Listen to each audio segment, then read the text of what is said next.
Hello everyone and welcome to our first draft video here with our Ruby Sapphire Charges deck. As we get off to a kind of awkward start here, we don't have any Ruby thresholds in this hand. We have 10 Ruby shards in the deck and we have two playable cards here. So this is actually kind of close. If we hit a Ruby, this hand is very reasonable. Let's run it and see how it goes. We need to hit Ruby. We have 2 draws to hit a Ruby to stay in the game, and we could hit other Sapphire cards to, like Cerulean Sage and Cloudbounders. The only thing this hand doesn't want is to draw more Sapphire shards. Anything else we're going to be pretty happy with.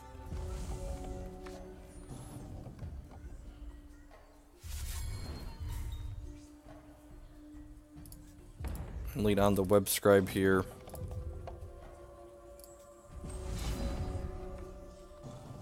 I guess you could argue I don't necessarily want to play out this Freebooter right away, which is a reason to mulligan this hand, but that's probably way less of a factor than just like maybe we should try for having both thresholds in our opener. We're also a touch heavier on Ruby than Sapphire overall, but we also, have more Ruby sources in our deck. I almost played 9-9, but then ended up slanting towards 10-8 at the last second.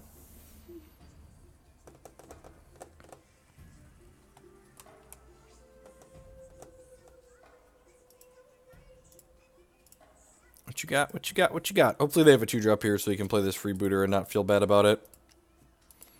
If we draw a Ruby Shard this turn, we can go Ashwood Minstrel into Freebooter or Minstrel into second Minstrel if they don't play a Troop.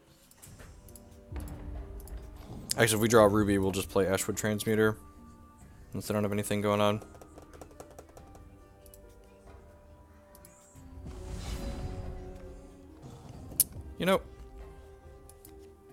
Them's the beats sometimes. I'm gonna go ahead and just attack for 1 here, I think.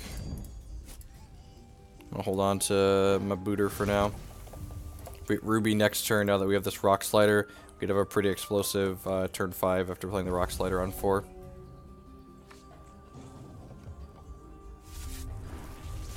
Like, these are how these hands are most likely to miss, right? Like, drawing more Sapphire Shards isn't statistically very likely, but just, like, drawing a bunch of,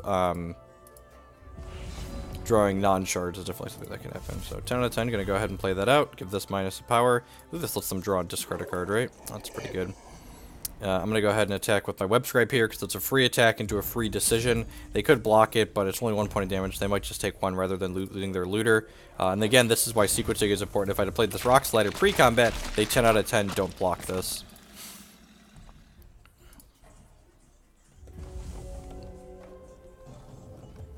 This Rock Slider gets to live, we're probably going Minstrel into Freebooter to exhaust down a blocker that they could put out. This is like an okay card to hit with the Windborne Ascension. It's not a bomb that kills us, but having an effect that allows you to draw and discard a card every turn is pretty powerful.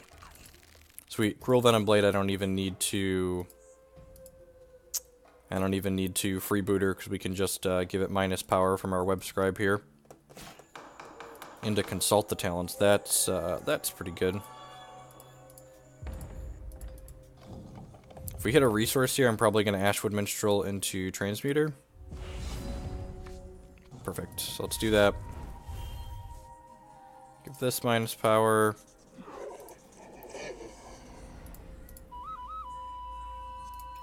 This gives us another charge from Marzul. Go ahead and activate this, get a 3rd resource, play out our Transmuter here, give another minus power, take this up to 7, go and attack our opponent for 8 here.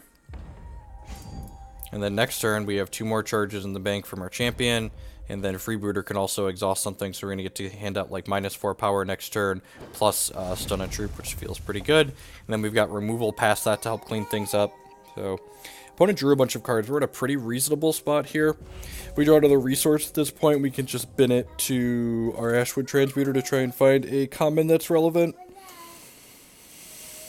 Man, could you imagine how strong this draw would have been if we'd have hit our 3rd resource on 3? Like, we're in a pretty reasonable spot here on board, and we missed our 3rd charge drop on the 3rd turn.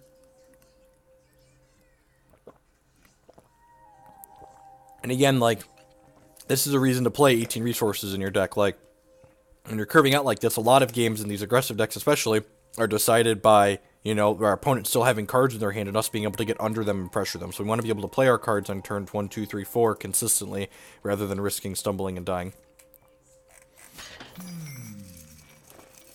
Yep, that loot's pretty good for us. It means they have one less jump blocker for next turn.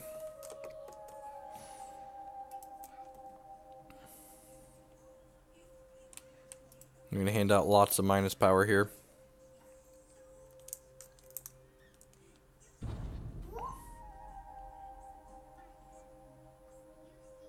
That's kind of unfortunate. I'm assuming this is going to kill my web scribe here.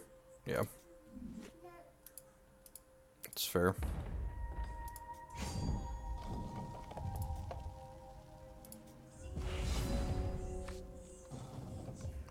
That's a pretty decent draw, so I'm going to go ahead and play this freebooter out here, which gives us a charge here. I'm going to go ahead and stun the Cruel Venom Blade. Yeah, I'm going to stun the Cruel Venom Blade, so that's not going to ready next turn. And I'm going to play this Ashwood Minstrel out, I think, here. Yeah. And then, do I want to activate this? I think so. Yeah, I'm just going to jam this Cerulean Sage down their throat. Hopefully we can hit a resource to play this Explosive Interlude out next turn. I'm going to go ahead and champ power my Ashwood Transmuter here. So that way it can attack through this 3-3. And then I'm going to go ahead and crack them for 11. Yep.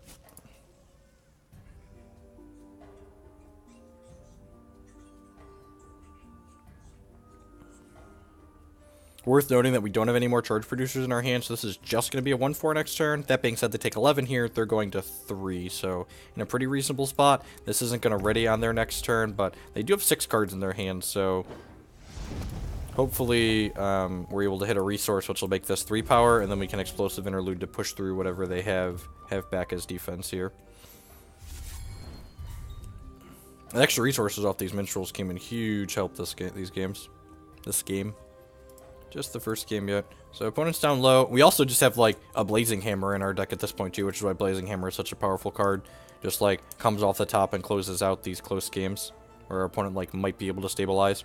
That being said, we're still at a nice healthy 25 here, so our opponent's going to need to get defenses up and like pressure us and kill us while we're waiting to be able to push through.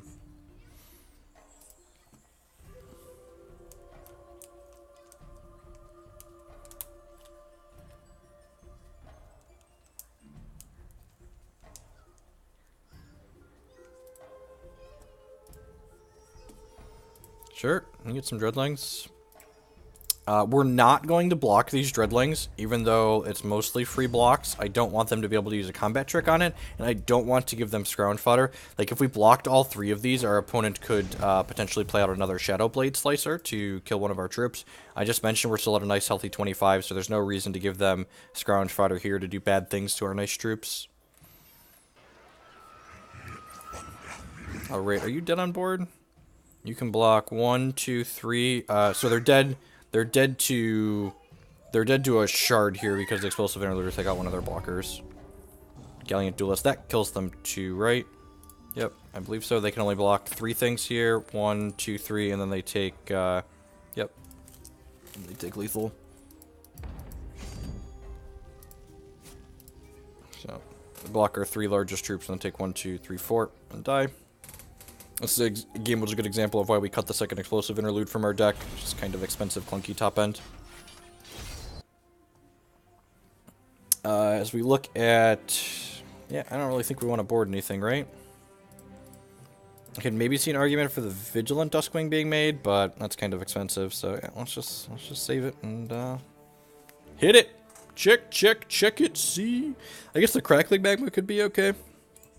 They've got a lot of Dreadlings, and they've got the 2-1 with lethal.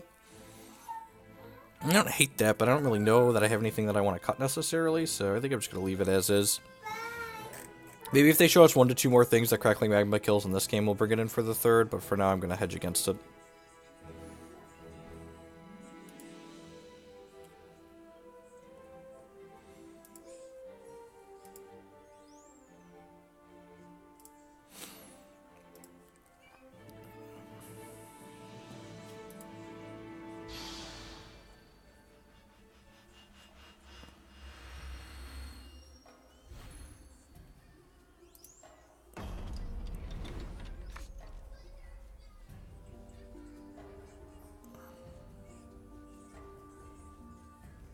This hand just doesn't do anything. There's no way we should keep a 5-shard hand, especially on the draw. So let's just play catch and release here. This hand's very good with a ruby, and we're on the draw this time. We're already at 6, so I'm just going to keep it speculatively. If we hit a ruby on Bloodbearer, okay. An instant regret, wishing we had Crackling Magma in our deck.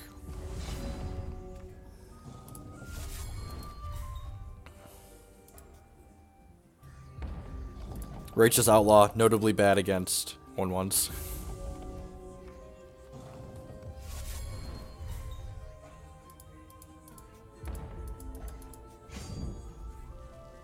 And maybe we should go 11-7 on these resources. Just be super results based.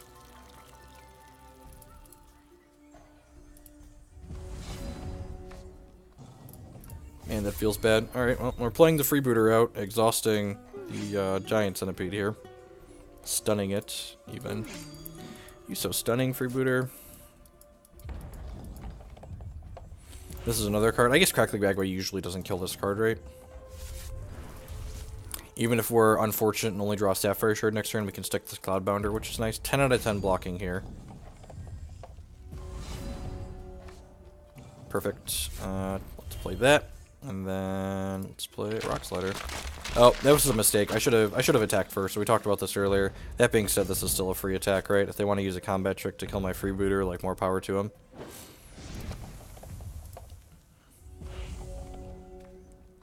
No 3-drop play there is pretty good for us, especially considering we hit our resource and it was the threshold we needed.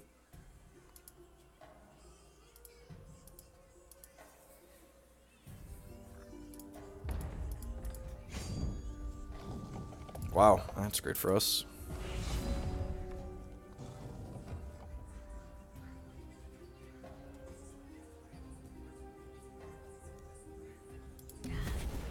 Gonna play the Ashwood Transmuter out because it gives us a charge, triggers the Rock Slider, and then, yeah, I'm gonna go ahead and attack for 5 here. Like I said, if they want to use a trick to kill this, that's fine. I wonder what they kept. They just don't have anything going on over there?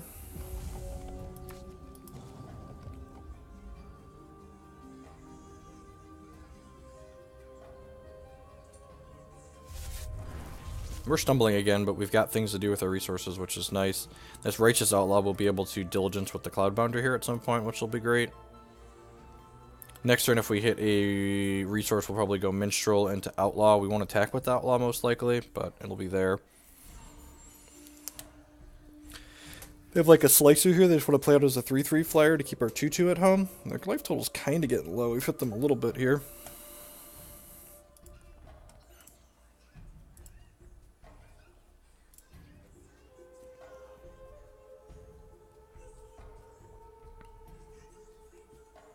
Sure, you have a Dreadling. And again, I'm not going to block this because, not only because of Cheap Shot, I don't want to lose this to Cheap Shot, but I don't want to give them something to scrounge with this turn.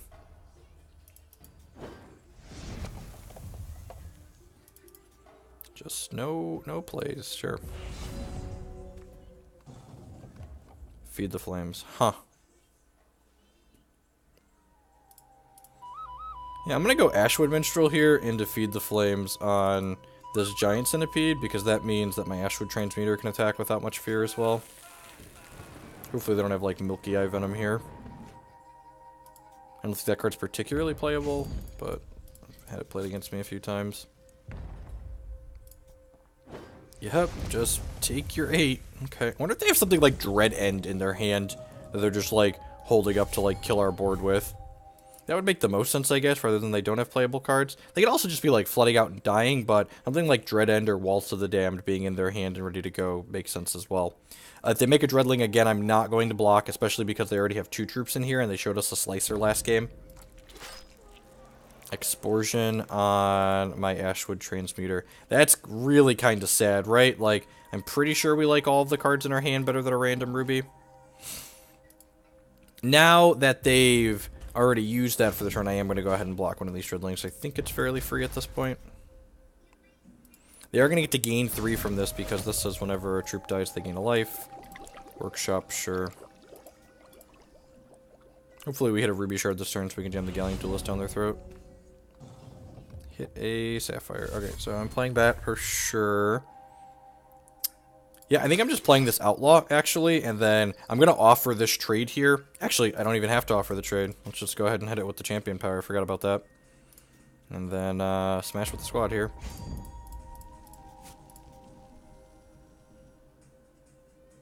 Don't you cheap shot me. Have a heart. It's a 7, 8, 9, 10, 11. They'd be going to they'd be going to 3. And this would flip next turn. If they have cheap shot, it's whatever. We're still coming across for 8 here, which is a fine hit. And then if we hit Ruby Shards are good draws because of Galleon Duelist. Then we've got a Cloudbounder we can play next turn. We just get the concession. Sweet. Alright, well, stay tuned for the next match. Thanks for hanging out, folks.